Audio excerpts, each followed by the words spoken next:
ಎಷ್ಟು ಮಾತಾಡೋದು. ಎಲ್ರಿಗೂ ನಮಸ್ಕಾರ. ನಮ್ಮ ದೇವನೂರವ್ರು ಹೀಗೇನೆ ಒಂದಷ್ಟು ಹಿಂದೆ ನಾನು ಭಾಳ ಬ್ಯುಸಿ ಇದ್ದೆ, ಫೋನ್ ಮಾಡಿದ್ರು, ಏನ್ರಿ ಗುರುಗಳೇ ಹೇಗಿದ್ದೀರಿ ಅಂತೆ. ಚೆನ್ನಾಗಿದ್ದೀನಿ, ಹೇಗೆ ನಡೀತಿದ್ದೀಗ ಅಂತ ಅಂದರು. ಮಾತಾಡ್ತಾ ನೋಡಿ ಒಂದು ಕಾರ್ಯಕ್ರಮ ಇದೆ, ಒಂದು ತಾಯಿಗೆ ಆರೋಗ್ಯ ಸರಿಯಿಲ್ಲ, ಒಂದಷ್ಟು ಜನ ಸೇರಿಕೊಂಡು ಒಂದು ಸಂಗೀತ ಗೋಷ್ಠಿ ಮಾಡ್ತಿದ್ದಾರೆ.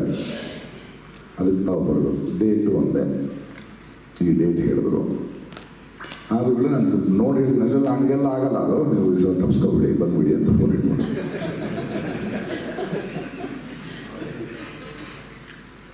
ಮೊನ್ನೆ ತನಕಿದ್ದೆ, ಇಲ್ಲಿಂದ ಹೈದರಾಬಾದ್ ಹೋಗಿ ಅಲ್ಲಿಂದ ಇಟ್ಕೊಂಡು ಬಂದಿದ್ದೀನಿ, ಮತ್ತೆ ಓಡ್ಬೇಕೀಗ. ಆದರೆ ಅವ್ರ ಮಾತಿಗಿಲ್ಲ ಅಂತ ಆಗಲ್ಲ, ಹೇಳೋಕ್ಕಾಗಲ್ಲ.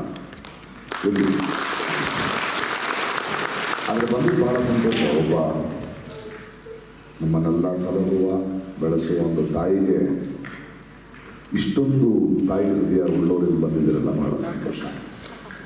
ಯಾಕಂದರೆ ಮನುಷ್ಯ ಅಂದಮೇಲೆ ಇನ್ನೊಬ್ಬ ಮನುಷ್ಯ ಇದ್ದಾನೆ ಅಂತ ನಂಬಿಕೆ ಕೊಡೋದೇ ಬದುಕು, ಹಂಚ್ಕೊಳ್ಳೋದು ಬದುಕು.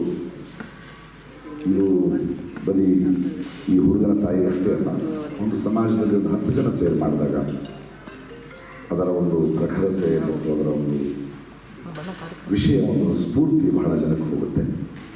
ಈ ಥರ ಎಲ್ಲ ಒಂದಾಗಿರೋದು ಬಹಳ ಮುಖ್ಯ. ಒಂದಾಗದಿದ್ದರೆ ಏನೇನಾಗ್ತದೆ, ಒಬ್ಬರನ್ನ ದ್ವೀಪವಾಗಿ ಬಿಡೋದಕ್ಕಿಂತ ನಾವೆಲ್ಲರೂ ಇದ್ದೀವಿ ಅಂತ ಒಂದು ನಂಬಿಕೆ, ಅದನ್ನು ಬಿಡೋದು ಬಹಳ ಮುಖ್ಯ. ಆ ಕೆಲಸವನ್ನು ಇಲ್ಲಿ ಮಾಡ್ತಾಯಿದ್ದೀವಿ, ಬಹಳ ಹೆಮ್ಮೆ ಅನಿಸಿದೆ. ಇಷ್ಟು ಶ್ಲಾಘನೀಯವಾದ ಕೆಲಸ. ಒಳ್ಳೆಯದಾಗಲಿ. ಅದು ಎಷ್ಟು ಕಲೆಕ್ಟ್ ಮಾಡಿದ್ದೀರಿ ಹೇಳಿ, ಹೆಚ್ಚು ಕಮ್ಮಿ ಆಗಿದ್ದರೆ ನನಗೊಂದು ಫೋನ್ ಮಾಡಿ, ನಾನೇನು ಸಾಧ್ಯವಾದ ನಾನು ಮಾಡ್ತೀನಿ. ಎಲ್ಲರೂ ನಾನು ಸಂಗೀತಕ್ಕೆ ಆಲ್ಮೋಸ್ಟ್ ಒಂದು 25 ವರ್ಷಗಳ ನಂತರ ನೋಡ್ತಾ ಇದ್ದೇನೆ. Very good. ಸಂಗೀತ ಗೋಷ್ಠಿ ನಡೀಲಿ, ಸಂಭ್ರಮಿಸೋಣ. ನಮ್ಮ ತಾಯಿತನವನ್ನು, ಒಬ್ಬ ತಾಯಿಯನ್ನು ಕೊಡುವ ಒಂದು ಮನೋಭಾವವನ್ನು, ಹಂಚಿಕೊಳ್ಳುವ ಒಂದು ಮನಸ್ಸನ್ನು. ಬಹಳ ಒಳ್ಳೆಯ ಸಂಜೆ, ಒಳ್ಳೆಯದಾಗಲಿ. ನಾನು ಹೊರಡಬೇಕು, ಯಾಕಂದರೆ ನಮ್ಮ ಗಾಡಿ ಕಾಯ್ತಿದೆ, ಒಂದಷ್ಟು ಕೆಲಸಗಳಿವೆ. ಆದರೂ ಬಂದಿದ್ದಕ್ಕೆ ಬಹಳ ಸಂತೋಷ, ಅದನ್ನು ಕರೆದಿದ್ದಕ್ಕೆ ಬಹಳ ಸಂತೋಷ.